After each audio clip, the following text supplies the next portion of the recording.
De nouveaux malades transportés d'urgence à l'hôpital. Si la pandémie perdure en Italie, elle semble ralentir lentement.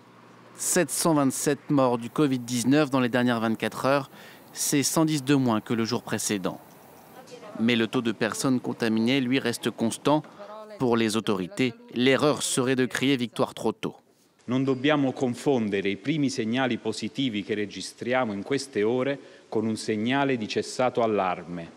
I numeri, le proiezioni statistiche fatte dagli esperti ci indicano che siamo sulla strada giusta e che le decisioni drastiche che abbiamo adottato iniziano a dare i primi risultati.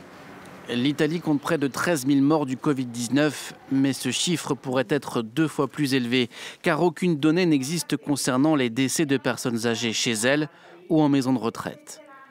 Pour sortir à nouveau, les Italiens vont devoir être patients. Le confinement mis en place le 9 mars a été prolongé au minimum jusqu'au 13 avril. Avec une question dans toutes les têtes, comment relancer l'économie du pays une fois la crise passée ? L'Italie pourrait connaître sa pire récession depuis des décennies si le confinement devait durer jusqu'en mai. Des mesures de soutien économique à hauteur de 500 milliards d'euros ont déjà été annoncées. Mais au-delà des chiffres, d'après les économistes, un retour à la normale ne sera pas possible sans effectuer de tests à grande échelle et sur une période de plusieurs mois pour contrôler au mieux l'épidémie.